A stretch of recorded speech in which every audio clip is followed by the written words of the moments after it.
What's up mga kanegosyo? Magandang araw. Nandito tayo sa Sir Pugo TV para pag-usapan yung mga uri ng mga customers. Kung bata ka pa, gusto mo magtayo ng cleaning service, dapat malaman mo kung ano bang uri ng customer sa makakasalamuha mo araw-araw. O kahit hindi araw-araw, linggo-linggo. Maraming customers na makakasalamuha sa negosyong ito na dapat malaman mo. Meron tayong mga uri ng customers na ganito. May customers na madaling kausap. Yan ang pinakamasarap na customers. Magkausap pa lang kayo sa telepono, magka-chat pa lang kayo, okay na. Madaling kausap yan. May mga ganyan, magbabayad talaga ng sakto yan. Minsan nga may tip pa. Pero may ganitong customers. Pagkausap mo sa telepono, okay naman. Huwag kang magko-quote sa telepono, mahirap yun. Kailangan mapuntahan mo yung kanyang lugar, makita mo yung kanyang bahay. Pag nag-quote ka sa cellphone at hindi mo na check yung bahay, alinmang malugi ka o umayaw ka. Kahit sabihin niya na 40 square meter lang yung bahay ko, pero nung makita mo, hindi lang pang basic cleaning. Ang kailangan gawin ay deep cleaning. May customer na sabihin niya, hindi, okay naman, hindi naman masyadong madumi yung bahay ko. Pero kung lilinisin mo yan, baka umabot ka ng 5 o 6 na oras. Tapos pepresyohan mo lang na mababa. Talo ka na agad doon. Paliwanag mo sa kanya. Kung hindi niya nagustuhan yung paliwanag mo, hindi siya nalinawan sa paliwanag mo, pwedeng hindi mo tanggapin. Walang problema doon sa hindi pagtanggap ng trabaho. Madaming customers pa darating sa iyo. May customers na okay na, tapos pag nakahanap ng ibang maglilinis, makakahanap ng mura, magkakancel sa iyo. Kaya tayo nagpapa-down payment.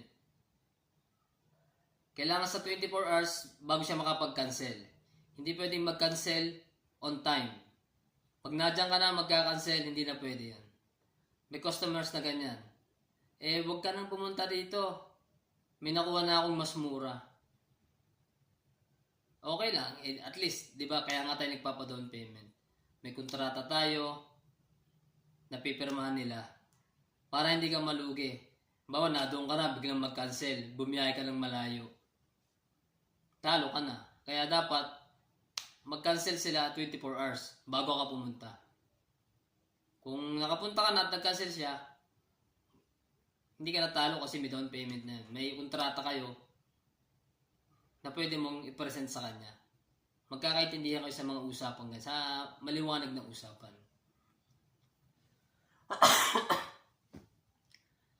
Tapos, may customers naman na napakadaming hinihingi sa'yo.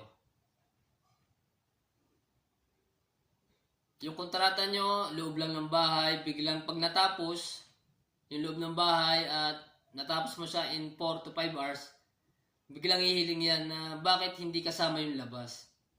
Kahit may pinirmahan kontrata kayo. May mga ganyang customers. Ang gusto nila ay magiging libre yung trabaho mo. Bakit hindi kasama ang rep? Bakit hindi kasama ang oven? Bakit hindi kasama yung garahe? Bakit hindi kasama ang loob ng cabinet? Kailangan may ipaliwanag mo sa kanila. Pero may customers talaga na kahit ipaliwanag mo, hindi sila pumapayag. Ang gusto nila yung masusunod. Kaya dapat talaga mag-istrikto ka sa kontrata mo. May paliwanag mo ng ayos, kung ano ang lilinisin sa ganito, anong lilinisin sa basic cleaning, ano ang lilinisin sa deep cleaning. Dapat nakapaloob yan sa lahat ng kontrata mo. Kung mag-uumpisa ka ng cleaning service. May customers naman na hindi mo alam, hindi mo siya maintindihan. Ang hirap niyang intindihin. Mamaya sasabihin niya sa iyo na mas mura doon sa kabilang maglilinis. Ikaw, kabago-bago mo, ang mahal ng presyo mo. Siyempre, masasaktan ka. Pero huwag mong iintindihin yun. Negosyo lang, trabaho lang, may negosyo kang pinapatakbo. Hindi siya magkukontrol ng presyo mo. Ikaw magkukontrol ng presyo mo. Sasabihin nila, ito nga, kasama sa ganitong presyo eh. Ito, kasama. Buong bahay nga, ang mura ng singil ng ibang maglilinis. Hayaan mo silang magsabi ng ganyan, huwag kang magpapaliwanag. Hayaan mo lang, pwede ka lang umalis, kasi tapos yung trabaho mo. Huwag kang magdadagdag ng trabaho ng libre. Pag ginawa mo yan, masasanay ka na magdagdag ng trabaho na hindi binabayaran ng customers. Pag sinabing loob lang ng bahay, loob lang ng bahay. Hindi kasama ang labas. Pag sinabi mong pagkakontrata mo yung basic cleaning at hindi sila na-satisfied, wala kang magagawa. Yun ang iyong yun nasa kontrata mo basic lang. Maintenance cleaning lang. Hindi deep cleaning. Meron diyang papalitin na yung blinds. Dapat pinapalitan na. Gustong ipalinis sa iyo. Nung nilinis mo, nalinis siya pero hindi siya naging bago. Ang gusto niya ay maganda, bumalik sa una. May mga customers na ganyan. Pero dapat una pala sabihin mo na papalitin yan, hindi na yan nililinis. Ang itsurang ganyan. Masakit pang tanggapin sa customers na ganon, wala kang magagawa, may business ka. Business yan. Hindi pwede lagi kang maaawa. Pag naawa ka sa customers, talo ka, lugi ka, mapapagod ka sa wala.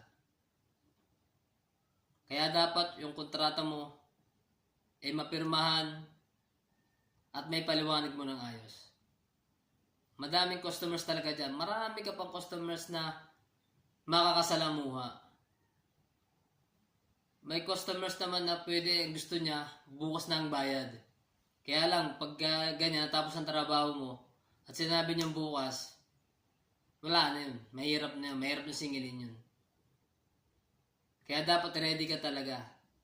Hindi madali ang cleaning service, pero hindi rin mahirap. Kapag gusto mong gawin, magagawa mo yan. Kung may pangarap ka, sige, go. Kayang-kaya mo yan, anong kung magagawa mo yan. Sana nakatulong yung video ito.